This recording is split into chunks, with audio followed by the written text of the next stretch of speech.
2025 September 19 ശനിയാഴ്ച, സമയം രാവിലെ 10 മണി. മുഖ്യമന്ത്രി പിണറായി വിജയനും SNDP ജനറൽ സെക്രട്ടറി വെള്ളാപ്പള്ളി നടേശനും ഒരുമിച്ച് ഈ ആഗോള അയ്യപ്പ സംഗമ വേദിയിലേക്ക് എത്തുകയാണ്. പിണറായി വിജയന്റെ കാറിൽ വെള്ളാപ്പള്ളി നടേശൻ പമ്പയിൽ നടന്ന അയ്യപ്പ സംഗമത്തിനെത്തുന്നു. ഈ ഒരേ ഒരു നിമിഷത്തിലാണ് കേരളത്തിന്റെ രാഷ്ട്രീയ ചിത്രം മാറിമറിഞ്ഞത്. 2026 തെരഞ്ഞെടുപ്പ് ഫലം എന്തായിരിക്കുമെന്ന് അന്ന് ആ നിമിഷം കേരളം വിധി എഴുതി കഴിഞ്ഞിരുന്നു. ഞാൻ അതിശയോക്തി പറയുകയല്ല കേട്ടോ, സത്യമായിട്ടും വെള്ളാപ്പള്ളിക്കൊപ്പം പിണറായി വിജയൻ കാറിൽ നിന്നിറങ്ങുന്ന ഈ ഒരൊറ്റ ചിത്രം മതിയായിരുന്നു VD സതീശന് പിണറായിയെ തോൽപ്പിച്ച് ഭരണം പിടിക്കാൻ വേണ്ടി. അന്ന് മുതലാണ് ആ മൊമെന്റിലാണ് കേരളത്തിൽ UDF 2026 നിയമസഭാ തെരഞ്ഞെടുപ്പിന്റെ പ്രചാരണം ആരംഭിക്കുന്നത്. അതിന്റെ ഒടുവിലാണ് UDF ഇപ്പോൾ നേടിയിരിക്കുന്ന വലിയ വിജയം അവർ നേടിയത്. ഈ തിരഞ്ഞെടുപ്പ് വിജയത്തിന്റെ ശില്പി ശരിക്കും ആരാണ്? VD സതീശൻ തന്നെയാണോ, അതോ മറ്റാരെങ്കിലും ഒക്കെ അതിന് പുറകിലുണ്ടോ?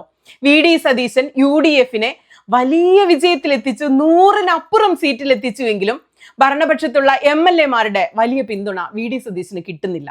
തെരഞ്ഞെടുപ്പിൽ പോലും മത്സരിക്കാത്ത KC വേണുഗോപാലിനാണ് ഭൂരിപക്ഷം MLA-മാരുടെ പിന്തുണ. അത് എന്തുകൊണ്ടായിരിക്കും അങ്ങനെയൊക്കെ സംഭവിക്കുന്നത്? അതിന് VD സതീശന്റെ പേഴ്സണാലിറ്റിയുടെ വല്ല പ്രത്യേകത കൊണ്ടായിരിക്കുമോ? വളരെ ഷാർപ്പായിട്ടുള്ള തന്ത്രശാലിയായ രാഷ്ട്രീയക്കാരനാണ് VD സതീശൻ. അതിലാർക്കും തർക്കമൊന്നും ഉണ്ടാകാനിടയില്ല. രാഷ്ട്രീയക്കാരൻ എന്നതിലുപരി അദ്ദേഹം മികച്ച ഒരു ഡിബേറ്റർ ആണെന്ന് പറയാം. തർക്കത്തിൽ സതീശനെ തോൽപ്പിക്കുക എന്ന് പറയുന്നത് കുറച്ച് പ്രയാസം തന്നെയാണ്. അതിലുപരി ഒരു ബിസിനസ്സുകാരനെയൊക്കെ പോലെയാണ് അദ്ദേഹത്തിന്റെ ചിന്തകൾ. ഒരു കാര്യത്തിന് ഇറങ്ങിത്തിരിച്ചാൽ ഒടുങ്ങാത്ത പോരാട്ട വീര്യം, ലക്ഷ്യം കണ്ടേ അടങ്ങും, അതിനേത് മാർഗവും അദ്ദേഹം സ്വീകരിക്കും. പുസ്തകം വായിക്കുക മാത്രമല്ല കേട്ടോ, എന്തിനാണ് ഈ പുസ്തകം വായിക്കുന്നതെന്നും ഏത് പുസ്തകമാണ് വായിക്കേണ്ടതെന്നും അത് എവിടെ പ്രയോഗിക്കണമെന്നും നല്ല ബോധ്യമുണ്ട്. രമേശ് ചെന്നിത്തലയ്ക്ക് നല്ല വായനാശീലമുള്ള ആളാണ്, പുസ്തകം വായിക്കും. എന്നാൽ അത് എവിടെ എങ്ങനെ എഫക്റ്റീവായി രാഷ്ട്രീയ വളർച്ചയ്ക്ക് ഉപയോഗിക്കണമെന്ന് അദ്ദേഹത്തിന് അറിയില്ല. ഇതാണ് ഇവർ തമ്മിലുള്ള പ്രധാന ഒരു വ്യത്യാസം. ഒരാളുടേത് നല്ല ഗുണമാണെന്നോ മറ്റൊരാളുടേത് ചീത്ത ഗുണമാണെന്നോ അല്ല ഞാൻ പറഞ്ഞു തരുന്നത്. സതീശനെ ഒന്ന് ഡീകോഡ് ചെയ്യാൻ ശ്രമിക്കുകയാണ്. വലിയ ഈഗോ ഉള്ള മനുഷ്യനാണ് സതീശൻ. തൻ്റെ ഈഗോ മുറിപ്പെട്ടാൽ മറ്റേയാളുടെ അന്ത്യം കണ്ടേ അടങ്ങും. അന്ത്യത്തിലെ സ്വന്തം ഈഗോ മുറിപ്പെട്ടത് ഉണങ്ങുകയുള്ളൂ. ഉദാഹരണത്തിന് നമുക്ക് PV അൻവറിന്റെ കാര്യം എടുക്കാം. സതീശന്റെ കാൽക്കൽ വന്ന് വീണിട്ടും നിയമസഭയിൽ സതീശനെതിരെ അൻവർ പറഞ്ഞ മുഴുവൻ കാര്യങ്ങളുടെയും പക അടങ്ങുന്നതുവരെ അൻവറിനെ തെക്ക് വടക്ക് നടത്തിച്ച് നക്കിപ്പെറുക്കിച്ച് അവസാനം ബേപ്പൂരിൽ മത്സരിപ്പിച്ച് തോൽപ്പിച്ചു VD സതീശൻ എന്ന് ഞാൻ പറയും. നിങ്ങളൊന്ന് ഓർത്തു നോക്കൂ, 5 ജില്ല മുഴുവൻ ജയിക്കുമെന്ന് സതീശന് തെരഞ്ഞെടുപ്പിന് മുമ്പേ അറിയാം. 12 മന്ത്രിമാരെങ്കിലും മിനിമം തോൽക്കുമെന്ന് സതീശന് അറിയാം. 100-ലധികം സീറ്റ് കിട്ടുമെന്ന് സതീശന് അറിയാം. ആ സതീശന് PV അൻവർ തോറ്റുപോകും ബേപ്പൂരിലെന്ന് അറിയില്ലായിരുന്നോ? സതീശൻ ശരിക്കും സെൽഫ് സെന്റേഡ് ആയ ഒരു മനുഷ്യനാണെന്ന് പറയാം. ആർക്കും വേണ്ടിയല്ല, അവനവന് വേണ്ടി തന്നെയാണ് ഈ പണിയൊക്കെ എടുത്തുകൊണ്ടിരിക്കുന്നത്. അതുകൊണ്ടാണ് 100-ലധികം സീറ്റിൽ ജയിച്ചിട്ടും വിരലിലുണ്ടാവുന്ന ഷാനിമോളോ ഷിയാസോ വിൻസെന്റോ ദീപക് ജോയിയോ ഒക്കെ മാത്രം, ചിലപ്പോൾ VT ബൽറാമോ ഉണ്ടാവുമായിരിക്കും, അങ്ങനെ ചിലർ മാത്രം, ഒരു 10-ൽ താഴെ ആളുകളാണ് സതീശനൊപ്പം നിൽക്കാനുള്ളൂ. എന്നാൽ KC വേണുഗോപാൽ അങ്ങനെയല്ല. ആരെങ്കിലും സഹായം ചോദിച്ചു ചെന്നാൽ ചങ്ക് പറിച്ചു കൊടുക്കും KC എന്നാണ് KCയുടെ കൂടെയുള്ളവർ പറയുന്നത്. കൂടെ നിൽക്കുന്നവരെ സംരക്ഷിക്കുമത്രേ, ഏത് സാഹചര്യത്തിലും തള്ളി പറയില്ലത്രേ ഒന്നിന്റെ പേരിലും. അതാണല്ലോ ഒരു നേതാവ് എന്നാൽ. അതുകൊണ്ടാകാം കൂടുതൽ MLA-മാർ KCക്കൊപ്പം നിൽക്കുന്നതിന്റെ ചിലപ്പോൾ ഒരു കാരണം. പിണറായിയുടെ ധാർഷ്ട്യത്തെക്കുറിച്ച് ഉറക്കെ ചർച്ച ചെയ്യുന്ന കാലമാണിത്. പിണറായിയേക്കാൾ ധാർഷ്ട്യവും ധിക്കാരവും ദേഷ്യവും അഹങ്കാരവും ഒക്കെയുള്ള ആളാണ് VD സതീശൻ എന്നാണ് എൻ്റെ വിലയിരുത്തൽ.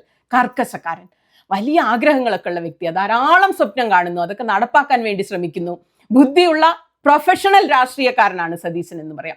സതീശനെ കുറിച്ച് എടുത്തു പറയേണ്ട ഒരു കാര്യം, ജനങ്ങൾക്കിടയിൽ എന്തിനൊക്കെയാണ് കയ്യടി കിട്ടുക, കൂകൽ കിട്ടുക എന്ന് സതീശന് കൃത്യമായിട്ട് അറിയാം.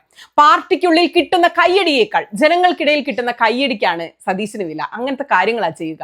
ഉദാഹരണത്തിന് വാഹന മോഡിഫിക്കേഷനെ കുറിച്ച് പറഞ്ഞത്, മോഡിഫിക്കേഷൻ നടത്തട്ടെ, ചെറുപ്പക്കാർക്കൊക്കെ അത് വലിയ ആഗ്രഹങ്ങളല്ലേ. ഇതൊക്കെ പ്രായോഗികമാണോ അല്ലയോ എന്നൊന്നും പുള്ളിയുടെ പ്രശ്നമല്ല.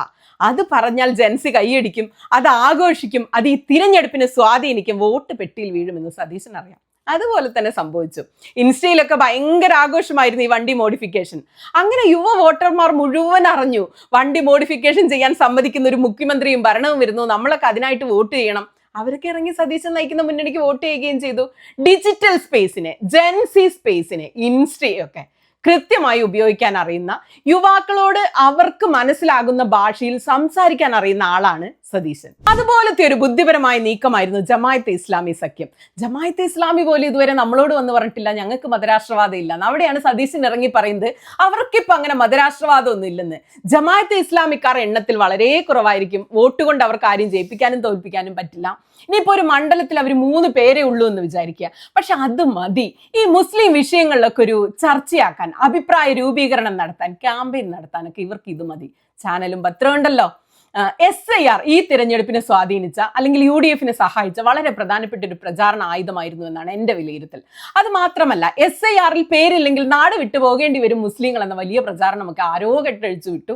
അതുകൊണ്ട് മിക്കവാറും എല്ലാവരും പോയി വോട്ട് ചേർത്തു. അവരുടെ വോട്ടുകൾ പോയിട്ടില്ല എന്ന് പറയാം. ആ വോട്ട് മുഴുവൻ UDF പെട്ടിയിൽ വീഴുകയും ചെയ്തു. VD സതീശനെ വല്ലാതെ അണ്ടർ എസ്റ്റിമേറ്റ് ചെയ്തു എന്നതാണ് ഈ തിരഞ്ഞെടുപ്പിൽ LDF പറ്റിയ അബദ്ധങ്ങളിൽ ഒരബദ്ധം.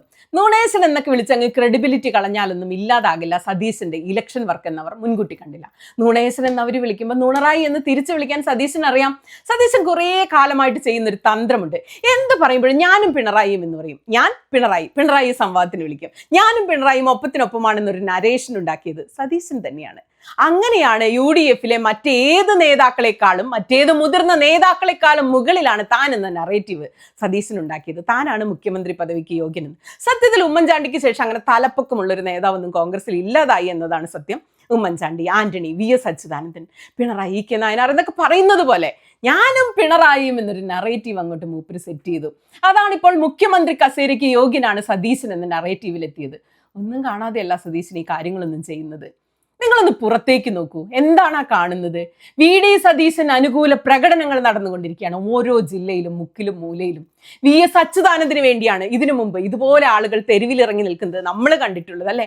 ആളുകളെ ഇറക്കി വിടാനുള്ള കഴിവ് എല്ലാ നേതാക്കൾക്കും ഉണ്ടാവില്ല, ഇറങ്ങാൻ ആളുണ്ടാവില്ല പലപ്പോഴും. എന്നാൽ ജനത്തെ തെരുവിലിറക്കാൻ VD സതീശന് കഴിഞ്ഞു.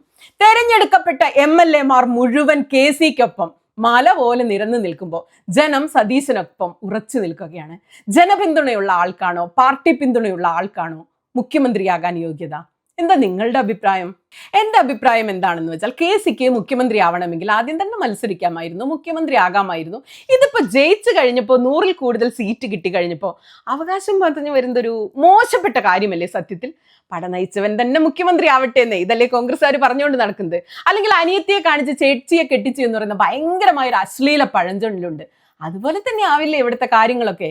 KCക്കൊപ്പം നിൽക്കുന്ന ആളുകൾ പറയുന്നത് ഈ തിരഞ്ഞെടുപ്പിന്റെ ശില്പി സതീശൻ എന്ന് പറയുന്നത് തെറ്റാണ്, അങ്ങനെയൊന്നും പറയാൻ കഴിയില്ലെന്നാണ്. കാരണം സതീശൻ മുന്നിൽ നിന്ന് ഓരോന്ന് ചെയ്യുന്നത് കൊണ്ട് നമ്മളത് കാണുന്നു.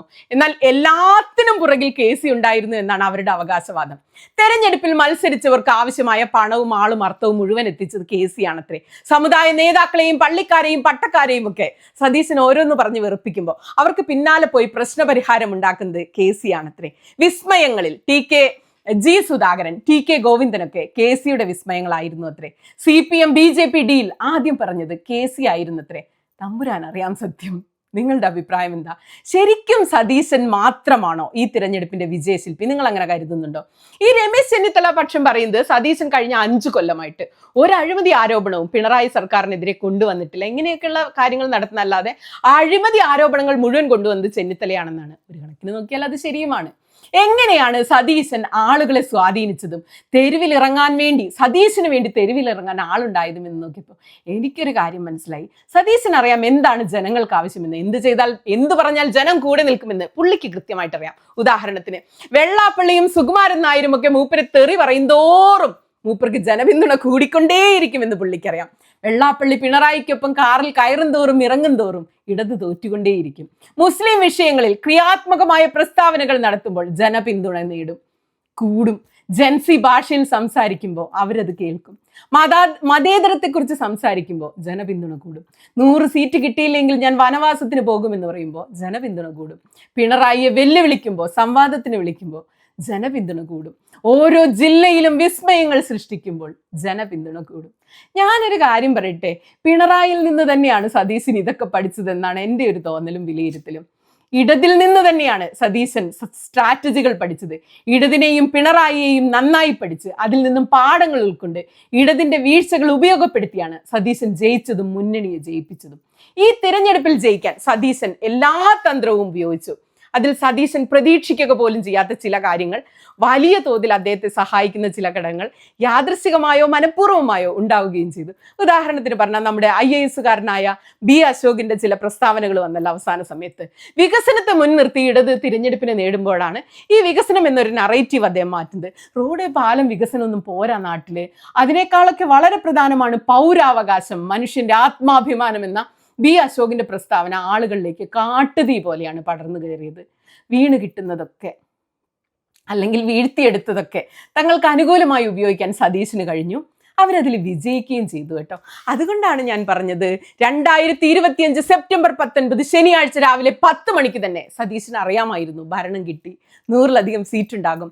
പിണറായിയും വെള്ളാപ്പള്ളിയും കാറിൽ നിന്നിറങ്ങുന്ന ആ പവർഫുള്ളായ ഒരൊറ്റ ചിത്രം മാത്രം മതിയായിരുന്നു സതീശന് മുന്നണിക്കും ജയിക്കാൻ. അത്രയ്ക്ക് പവർഫുൾ ആയിരുന്നു ആ ചിത്രം. ചിലപ്പോൾ MLA-മാർ KC-ക്കൊപ്പം നിൽക്കുന്നത് രാഹുൽ ഗാന്ധിയെയും KC-യെയും പേടിച്ചായിരിക്കണം അല്ലേ? KC-ക്കൊപ്പം നിൽക്കുന്നതാണ് കൂടുതൽ ലാഭവും നേട്ടവും എന്ന് കരുതിയായിരിക്കണം. സത്യം എന്താണെന്ന് കോൺഗ്രസിനകത്ത് നിൽക്കുന്നവർക്കേ അറിയൂ. എനിക്ക് മനസ്സിലായിട്ടില്ല. നിങ്ങൾക്ക് ആർക്കെങ്കിലും ഇതിൻ്റെ ഉത്തരം അറിയാമെങ്കിൽ കമൻ്റ് ഇടണം.